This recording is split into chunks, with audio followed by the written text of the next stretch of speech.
दोस्तों नमस्कार, कैसे हो आप लोग। मैं आपका दोस्त प्यारा चंदन कुमार। दोस्तों आज जैसा कि मौसम चल रही है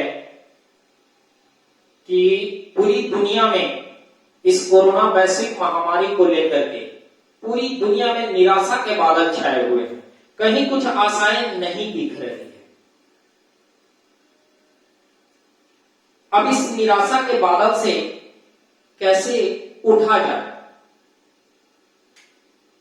दोस्तों देखिए, ये निराशा का बादल सबके लिए और जो इस परिस्थितियों को झेल करके आगे बढ़ गया वो विजेता बन गया और आज भारत भी इसका विजेता बनेगा। ठीक है दोस्तों, आज का जो वीडियो मैं लेकर के आ रहा हूं, आज के वीडियो को देखने के बाद आपकी जितनी भी निराशाएं हैं वो आशा में बदल जाएगी। ये मैं आश्वस्त आपको करता हूं कि आज का वीडियो हो सकता है कि आपके कैरियर का टर्निंग पॉइंट हो। आप आज का वीडियो हो सकता है उन विद्यार्थियों के लिए एक अमृत की तरह साबित हो जो पूरी तरह निराश हो चुके हैं अपने कैरियर से, पूरी तरह निराश हो चुके हैं उन चीजों से जो उनकी सफलताओं में बाधा बन के आ रही है। दोस्तों बाधाएं तो आती रहती है। जनरली एक बहुत ही खूबसूरत शेर है जो मैं आपको सुनाना चाहता हूं कि बाधाएं कब कहां रोक सकी है आगे बढ़ने वालों की। बाधाएं कब कहां रोक सकी है आगे बढ़ने वालों की। विपदाएं कब कहां रोक सकी है मरकर जीने वालों की। इसलिए दोस्तों याद रखिएगा कि लाइफ है, ये तो स्ट्रगल है ही। उसने अपने शारीरिक अंग को त्याग दिया और इसके बावजूद भी जिस अंग को त्यागा उसी अंग से क्षमता थी उस मंजिल तक पहुंचाने के लिए जिसका सपना वो देख रहा था। लेकिन उस अंग को विच्छेद होने के बाद उन्होंने तुरंत अपने दूसरे अंग को अपना हथियार बना लिया और उसी हथियार के सहारे उन्होंने मंजिल हासिल किया और ये विश्व के लिए बहुत बड़ा कीर्तिमान स्थापित हुआ। ये विश्व के लिए बहुत बड़ी प्रेरणा का स्रोत है। यानी वह व्यक्ति हमारे लिए भी प्रेरणा है और आप सबके लिए भी प्रेरणा है और पूरी दुनिया के लिए प्रेरणा है। तो दोस्तों आज मैं उस शख्स की कहानी बताने जा रहा हूं। आप उस शख्स का सबसे पहले नाम बताता हूं। उस शख्स का नाम है कैरोली टेकेट्स। अब शायद हो सकता है आप नाम नहीं सुने हो, लेकिन यह विश्व में बहुत ही बड़े खिलाड़ी के तौर पर उभर के आए हैं। और मैं बताऊं कि कैरोली का जन्म 1910 में बुडापेस्ट में हुआ था, जो कि हंगरी की राजधानी है। हंगरी एक कंट्री है, उसकी राजधानी है बुडापेस्ट। इनका जन्म 1910 में बुडापेस्ट में हुआ था। इनका बचपन से शौक था कि मैं वर्ल्ड चैंपियन बनूं शूटिंग में। ठीक है ना, यानी विश्व का बेस्ट शूटर बनने का इनका सपना था। बचपन से उसी में रमे भी, चले भी। बचपन से बीतते बीतते वह नेशनल चैंपियन बना।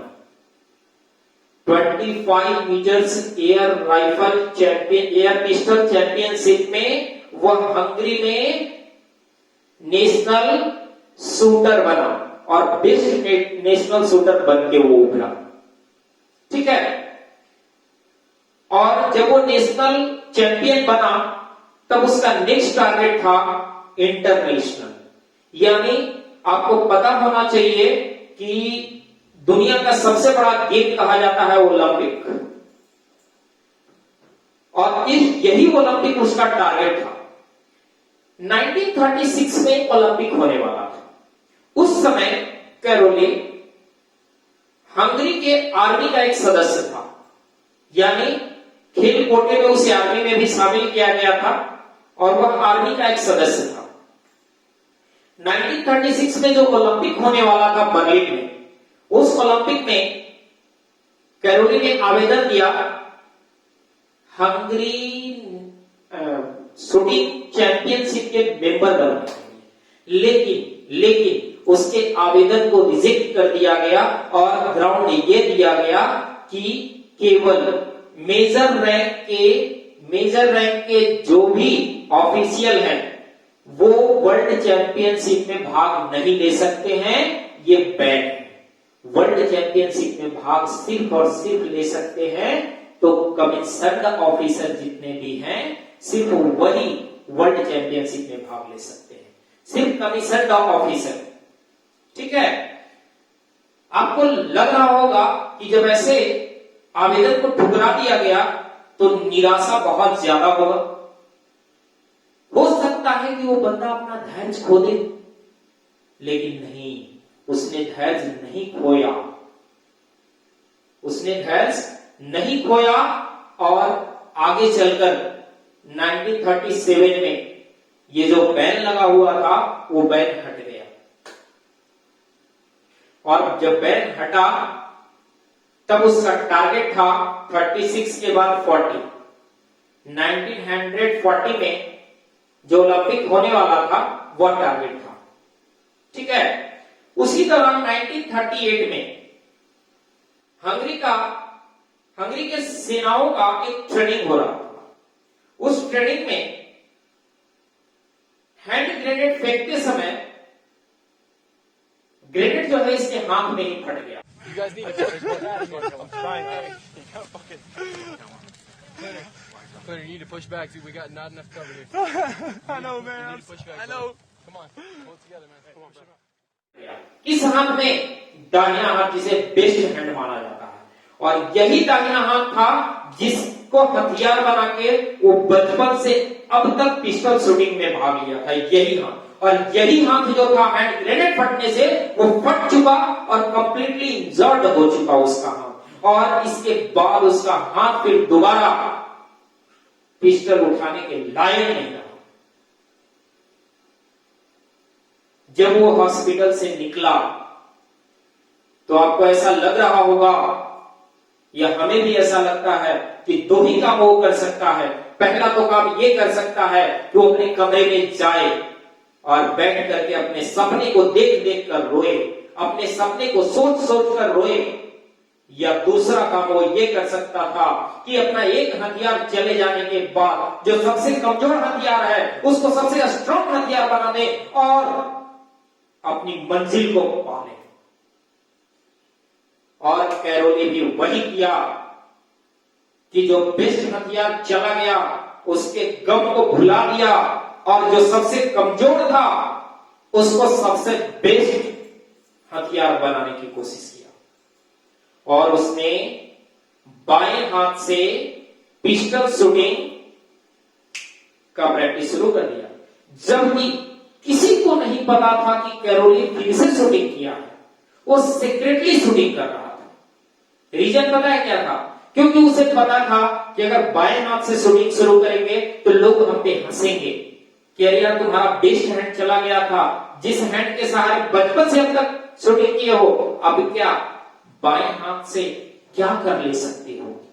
बाएं हाथ नहीं हो सकता है। और उसको पता था कि निगेटिव लोग बहुत सारे हैं जो बार बार हमारे दिमाग को हिट करेंगे, बाएं हाथ से नहीं हो सकता है, नहीं हो सकता है, नहीं हो सकता है, नहीं हो सकता है। तो फिर हमारा भी दिमाग है, इस पर भी जब ज्यादा वजन पड़ेगा, नहीं हो सकता है, तो फिर मेरी अंदर की आत्मा भी डगमगा जाएगी और आत्मा भी अंदर से बोलना शुरू कर देगी कि नहीं हो सकता है। इसीलिए उसने किसी को नहीं बताया और सीक्रेटली वो प्रैक्टिस करना शुरू कर दिया। जब 1939 में हंगरी में नेशनल शूटिंग चैंपियनशिप हो रहा था, उसमें इन्होंने आवेदन दिया, उसमें पार्टिसिपेट करने का।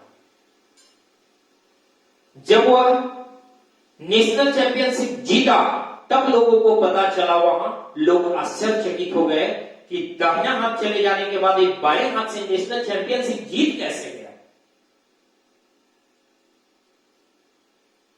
दोस्तों, वहां चैंपियनशिप जीतने के बाद वो नहीं रुका और उसका टारगेट था 1939 के बाद 1940, जो कि ओलंपिक गेम होने वाला था, और वही ओलंपिक उसका टारगेट था। लेकिन द्वितीय विश्व युद्ध होने की वजह से ओलंपिक गेम कैंसल्ड कर दिया गया। तब उसका टारगेट बना कौन? 1944। आप मुझे बताइए कि जब 4 साल के लिए ओलंपिक टल गई तो जिस जज्बा के साथ वह प्रैक्टिस कर रहा था, आपको लग रहा होगा कि वो जज्बा धीरे धीरे कम हो गया होगा, जैसा आपके भी कम हो गए हैं। स्कूल कॉलेजेस बंद है, पढ़ने का जो जज्बा है वो कम गया, पढ़ने का शौक है वो कम गया। लेकिन नहीं दोस्तों, अगर टारगेट सामने दिख रही हो तो चाहे मुश्किलें कितनी भी आएगी, हम अपना प्रयास जारी रखेंगे। देयर इज नो ब्रेक, कोई ब्रेक नहीं होगा। और वही कैरोली ने किया और लगातार उससे कई गुना ज्यादा मेहनत से वह अपने बाएं हाथ, जो सबसे कमजोर हाथ था, उसको सबसे मजबूत और दुनिया का सबसे बेस्ट हैंड बनाना चाह रहा था, और उसके लिए वो लगातार परिश्रम कर रहा था। और परिश्रम करते गया और उसका टारगेट था 1944 ओलंपिक गेम्स। 1944 ओलंपिक गेम्स भी कैंसिल हो गया। अब बताइए उसका उत्साह जो है और कम गया होगा कि अब लगता है आगे कोई अपॉर्चुनिटी नहीं है। ठीक है, धीरे धीरे उसका एज भी तो बढ़ते जा रहा था, और पता होना चाहिए कि एक एथलीट के लिए एज सबसे बड़ा फैक्टर होता है। एज सबसे बड़ा फैक्टर होता है एक एथलीट के लिए, लेकिन उसके सामने तो एज कुछ था ही नहीं, एज का कुछ गम ही नहीं था। वह तो लगातार अपने वीक हैंड को दुनिया का बेस्ट हैंड बनाने की कोशिश कर रहा था, अपने वीक हैंड को दुनिया का बेस्ट हैंड बनाने की कोशिश कर रहा था, और उसका टारगेट पहुंच गया 1948। ठीक है, 1948 में ओलंपिक हुआ था। ठीक है, और वह आपका समर ओलंपिक था। 1948 में लंदन में ओलंपिक गेम हुआ था, और उस लंदन में ओलंपिक गेम में जब ये हिस्सा लेने गया तो मैं बताऊं कि अर्जेंटीना का एक शूटर था, जो कि उस समय पूरे विश्व में वो अपना धाक जमाए हुए था, यानी कहा जाए तो वो वर्ल्ड चैंपियन था शूटिंग में। अर्जेंटीना का प्लेयर था, उसका नाम था कार्लोस इंटिक। जब कार्लोस इंटिक देखा कि कैरोली भी आया हुआ है, तब इंटिक ने कैरोली के पास जाकर के बोला, तुम यहां क्या कर रहे हो? तो पता है कैरोली का जवाब क्या था? I have come here to learn how to make a world record. ध्यान से सुनिएगा क्या कर रहा है। I have come here to learn how to make a world record. पता है, इंटिक हंसने लगा। तब इंटिक को मिसअंडरस्टैंडिंग हुआ, और उसको यह समझ में आया कि यह बंदा आया है कि वर्ल्ड रिकॉर्ड कैसे बनता है उसको देखने। तब वो इंटिक का स्टेटमेंट था कि मैं तुम्हें सलाम करता हूं कि आज भी खेल का जज्बा, शूटिंग का जज्बा तुम्हारे दिल में है, जो आज कम से कम खेलने नहीं तो ऑडियंस बन के देखने आए हो और हम लोग का उत्साह बढ़ाने आए हो। तो पता है कैरोली का जवाब क्या था? I have not come here to become an audience. I have come here to compete with you. मैं यहां ऑडियंस बनने नहीं आया हूं, मैं तुमसे प्रतिस्पर्धा करने आया हूं, और मैं वर्ल्ड चैंपियन बनने आया हूं। इंटिक तो हंसने लगा क्योंकि उस समय लगातार वर्ल्ड चैंपियन बन रहा था वो, और वर्ल्ड चैंपियन था भी शूटिंग में, तो वो हंसने लगा। लेकिन जब 1948 का ओलंपिक हुआ, उस ओलंपिक में मिस्टर कैरोली को गोल्ड मेडल मिला। He became gold medallist in London Olympic 1948। दुनिया आश्चर्यचकित हो गई कि सब लोग अपने बेस्ट हैंड से प्रयास कर रहा था और ये अपना वीक हैंड से प्रयास कर रहा था, लेफ्ट हैंड से प्रयास कर रहा था। लेकिन दुनिया को यह पता नहीं था कि अपने सबसे कमजोर हथियार को कैरोली लगातार मेहनत करके उसे दुनिया का बेस्ट हथियार बनाने की कोशिश कर रहा था और बेस्ट हथियार बनाने में लगा हुआ था। बेस्ट हथियार बनाने में कभी उन्होंने ब्रेक नहीं लिया और लगातार प्रयास करते रहा अपने सबसे कमजोर हैंड को सबसे बेस्ट हैंड बनाने का। और 1948 उसका अंत नहीं था, उसके बाद का टारगेट था 1952। 1952 में हेलसिंकी में ओलंपिक का आयोजन हुआ था और उस आयोजन में भी वह गोल्ड मेडलिस्ट बना। और मैं बता दूं, वो दुनिया का एकमात्र ऐसा शूटर है जिसने सबसे पहले डबल और लगातार गोल्ड मेडलिस्ट बनने का खिताब हासिल किया है, और वो भी एकमात्र हैंड, और जिसे दुनिया मानती है सबसे कमजोर हैंड, लेफ्ट हैंड से। लेकिन कैरोली ने यह साबित करके दिखा दिया कि हमारी सबसे कमजोर हथियार भी अगर मेहनत करे, अगर उसके अनुसार कार्य करे, तो हमारे सबसे कमजोर हथियार भी हमारा सबसे बेस्ट हथियार बन सकता है। और कैरोली ने बनाकर दिखाया और दुनिया में सबसे पहले ऐसे व्यक्ति बने जिन्होंने लगातार 2 गोल्ड मेडल जीता, ओलंपिक में, ना कि पैरालंपिक में। तो दोस्तों, हमारे साथ भी, हमारे जीवन में भी, हम लोगों के पास भी बहुत सारी ऐसी कमियां हैं जिसको कमियां ही रहने देते हैं, उसको कभी सुधारने की कोशिश नहीं करते हैं। जो आपके पास कमियां हैं उस कमी को उजागर कीजिए, उस कमी को देखिए, उस कमी को पार पाने की कोशिश कीजिए। उस कमी जो भी आपके पास हथियार है, उसी हथियार के सहारे आप विश्व विजेता बनने की सोचिए, उसी हथियार के सहारे आप सफल होने की सोचिए, जिस भी फील्ड में आप। तो दोस्तों, ध्यान रखिएगा कि कमी हर किसी में होती है। इतनी विकट परिस्थिति के बाद भी कैरोली जैसा शख्स अगर वर्ल्ड चैंपियन बन सकता है, तो फिर हम लोग तो बिल्कुल हट्ठे कट्ठे हैं, हम लोग तो बिल्कुल हर चीज से परिपूर्ण हैं। कितनी भी परिस्थितियां सामने आ जाएगी, हम उस परिस्थितियों से लड़कर रहेंगे। भारत युवाओं का देश है और युवाओं के पास धैर्य और परिश्रम 2 सबसे बड़ा हथियार है, और यही धैर्य और परिश्रम के सहारे युवा चाहे तो कुछ भी कर सकता है। दुनिया का वो हर चीज हासिल कर सकता है जिसका सपना वो देख रहा है, सिर्फ धैर्य और परिश्रम के सहारे। जब एक बुढ़ा व्यक्ति दशरथ मांझी पहाड़ तोड़ करके सड़क बना सकता है, तो भाई हम लोग तो युवा हैं, हम लोग युवा आगे बढ़ेंगे और भारत को उस मुकाम तक पहुंचाएंगे जिस मुकाम की सपना भारतवासी देख रहे हैं, जिस मुकाम की सपना हिंदुस्तानी देख रहा है। और आज यही जज्बात, यही धैर्य के साथ इस कोरोना की वैश्विक महामारी से भी लड़ेंगे और इस पर विजय पाएंगे। ये हम लोग ऐसा वादा करते हैं, क्योंकि भारत के पास वो हर हथियार है जिसकी सहायता लेकर के हम लोग विजयी बन सकते हैं।